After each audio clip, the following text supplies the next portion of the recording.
So if you guys recall some of the older episodes we made, we did the long 35 to 40 year history. Actually, longer than that. It was only 35 to 40 years that he was killing people. Yeah. Only. But Samuel Little was a long story for us. This guy, he managed to remain a fugitive for 41 years before FBI finally gave up. Yeah. This is the George Edward-Wright story. Someone who was born in Halifax County, North Carolina in 1943, was raised in New Jersey, and just was creative, to say the least. He was someone who was intelligent but had nowhere to put it, and so he turned to a life of crime at a young age. And so I turn it over to my boy Lamont here to take over for him. Yeah, so like he said, this is the fugitive, George Edward-Wright. In 1962, in New Jersey, him and two others decided to, was it two? It was three? Three others. You can correct me. Correct me, because I fuck up something. My bad. Yeah. It was, from what I read, it was three people. Him and Okay. three people. It was four altogether. So him and three people decide, go out, do some fuck shit. They were,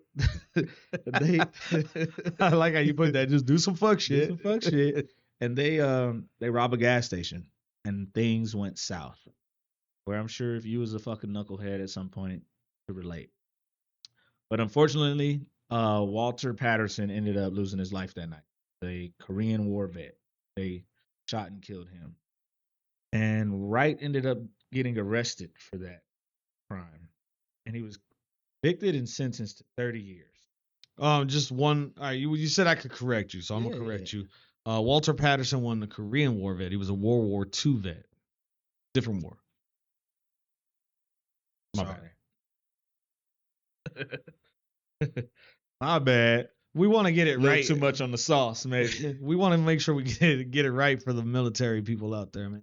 That ones that served our country, so we can sit here and talk like jackasses while drinking our whiskey. No, our freedoms. Our freedoms, baby. We're oppressed. Oh, so oppressed. That's why we're talking stupid. Yep.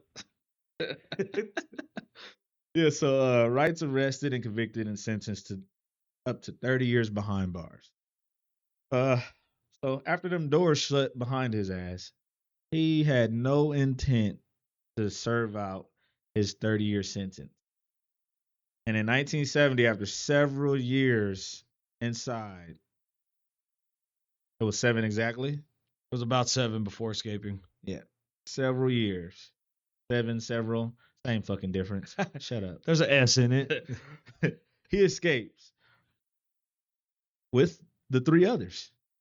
Oh, how? That's fucking magnificent. But no one knows exactly how they did it. What we do know is that they reconnect with the radical underground network, the Black Liberation Army, at this point. And 2 years later, they plan something bold and different, something that will grab headlines around the world. There was a Delta Airlines flight 841 from Detroit to Miami in 1972. George Wright boards the flight disguised as a Catholic priest. Hidden in the Bible was a handgun, so he pretty much hollowed out the middle of the Bible and hid the gun or the pistol in the Bible. He and 4 others ended up hijacking that plane.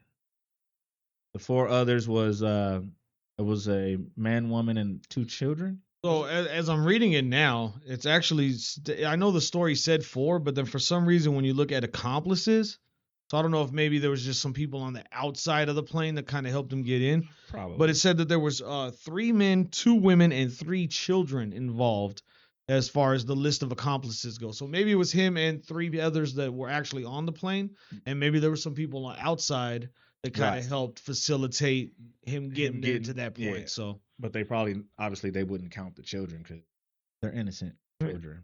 I mean, sometimes also fuck them kids. If you got kids, you know. Yeah, so he and the 4 others ended up hijacking the plane. They demand $1 million in ransom, the largest at the time in U.S. history. So yes, 1972, $1 million goes a long way. Once they got the money, they forced the plan to fly to Algeria. Plan of the plane?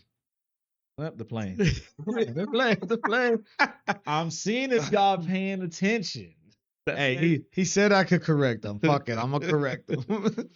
Yeah, so once they get the money, they force the plane to fly to Algeria, a country with no extradition treaty, at least at the time. Algeria ends up seizing the ransom money and lets the hijackers go. So I'm assuming the conversation went something like, okay, you want to stay here in my country? We take the money, you free. Whatever. That's Basically, that's horrible what I got from accent, it. but yeah, that's how it went. That's what I got when I read it too. So I don't know. So George Wright had pulled off the impossible, and then he vanished. For the next 4 decades, Wright slips into the shadows. He travels across Africa. He reinvents himself in Portugal as Jose Luis George dos Santos. Who helped him come up with that name? How many names is that? 1, 2, 3, 4, 5? All right. So typical Hispanic. Yeah, but he ain't Hispanic. Like, all right. He played the part for real. What the God damn it. Yeah, so he reinvents himself in Portugal as Jose Luis George, or should I say Jorge dos Santos. Jorge dos Santos is what I got. He gets married, has children, joins the local tennis club. A fugitive, living at large, quietly in a suburban life in the neighborhood. From what it sounds like, living good too. Yeah, So and his neighbors had no idea. Now we fast forward to 2011. A routine fingerprint check. Why would you fingerprint check? He must have got too comfortable with it. Maybe he was, you know what? Maybe at that point in time he was curious, trying to see if people were looking for him. Or maybe he just really believed he was Jorge de los Santos Rios Rivera, whatever else, like come mierda. Yeah, all that, yeah. Yeah, maybe he just really embodied his new persons.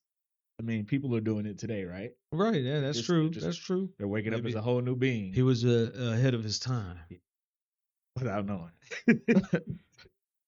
So when he does his routine fingerprint check, there was a match. The FBI tracks him down in Portugal and arrests him with the help of the Portuguese police after 41 years on the run. George Wright is finally caught. The U.S. demands extradition, but Portugal says no, which was very odd since they helped the FBI capture him. We literally talked about this before recording, how I Yeah. found that very puzzling, right? It's like why the fuck would you even assist and aid in capturing someone just to be like, but we gonna keep him though. We like him here. He's nice here. He's good to us. Fuck it. Like, he had to have paid somebody off somewhere. I don't know. Where would he have gotten the money? I don't know. Where? The Africans took the money. Because Algeria took the shit. Yeah, he I had no don't know. money. So So from what I confusing. gathered is that he at that time had became a Portuguese citizen, and supposedly that they do not extradite their own. So that was the clause. It's like, oh well, he's not. After they helped the FBI capture him, then they realized, wait, but he's a citizen. That's what I was gonna say. I was like, oh, maybe they realized that afterwards. We're like, Yeah, like, oh no, he's a citizen. We thought he was one of yours We can't still do that just this. ran, but he's actually a citizen here. So we don't extradite our citizens.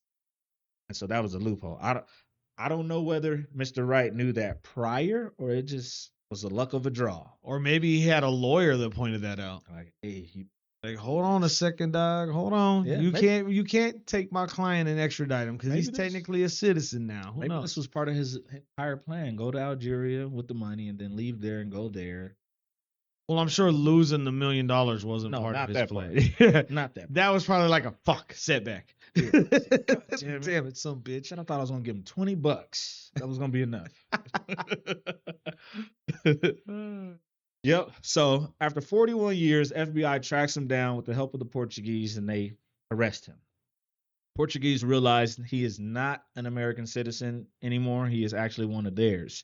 So they tell the U.S. to fuck off and they don't extradite their own. And just like that, George Wright walks free again. The George Wright story is one of the contradictions of a man who's convicted of murder, became a father, became a husband, a hijacker who defied the FBI and played tennis on the weekends. What a story! What a life! And he was like a trade salesman Yeah. in Portugal. So Thought he would have became a priest. Unintended. since he did it twice, because that's one thing that I wanted to point out was his escape from the prison. It was him and two other people, not the original accomplices, but it was two other prisoners. And he was dressed as a priest during that event as well. So exactly. He was like priests. he was like, "Fuck it, if it worked the first time, it's gotta work the second Do time, it right? once, do it twice. Who's gonna think honestly to like take a Bible out of a priest's hand and have him check it?" Then at that time period, they were like, "Oh yeah, go ahead, Yeah, Father." because priests welcome. Or there still are. They're like they're holy. So most people, you know, they don't want to disrespect the priest. You know, your holiness, yes, go. Pray. What I really want to know is where's the fucking movie? Yeah, This will make an entertaining movie. Yeah. Like the Midnight Project try to write up a movie. Maybe we get into film production.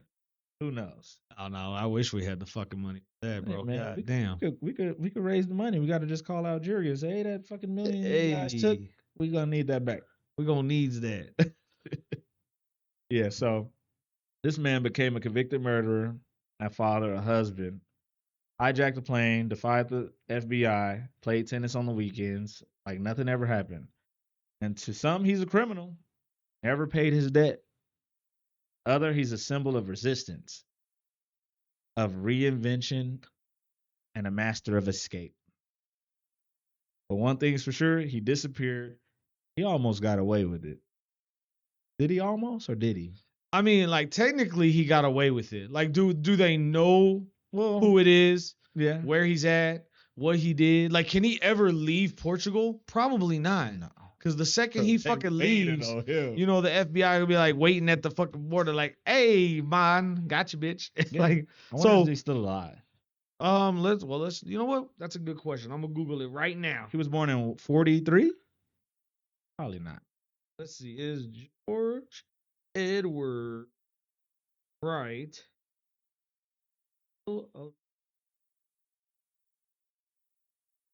It says, yes, George Edward-Wright is still alive and living in Portugal. Wow. What is he, 80 something?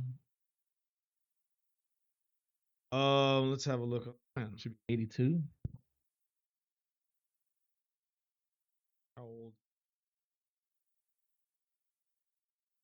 How old is 80, 81, 83, around there. It's just a crazy story, dude.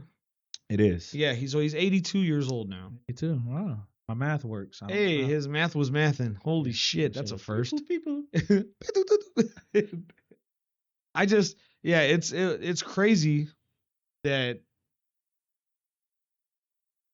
obviously there's a level of intelligence, right? Yes. So for him to first off plan the prison escape, get not only him but two other people out there, the way he did it, dressing as a priest, like he had to have read a lot of motherfucking Bibles to be like, people don't fuck with religion. Yeah. They let them kind of do what they want to do. I'm gonna be a priest.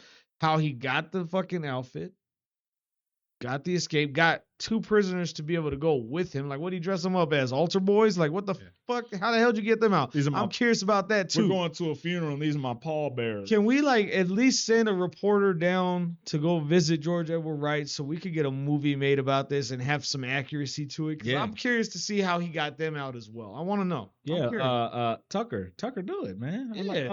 I like your reporting. It's very it's very neutral. Yeah, you should go down there. So I would be. I'll go down. Vacation. Yeah, right. So yeah, I would be curious to see how they did that. The protocols and stuff like that as far as getting on planes then, because obviously it's a lot stricter now since 9/11. Oh yeah. Right. I think they've become a little more laxed since, but it's still very different from how it probably was back then.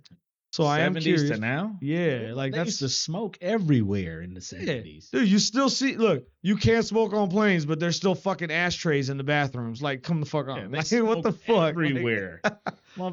Everybody was smoking. yeah, it was just a big ass fucking hot box in the air. Yeah, hey man. God damn. Yeah, those of you who lived in the 70s, y'all nose must have just not worked at all. Cause I don't know how y'all just went everywhere smelling that cigarette shit. I can't do it.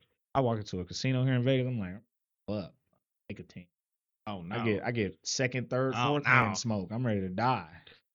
Ridiculous. But yeah, so that's the George Edward story. George Edward-Wright, baby. Yeah, George Edward-Wright, fucking criminal. But something about the black folks back then, they was different. How so? They was intelligent. And now? They ignorant.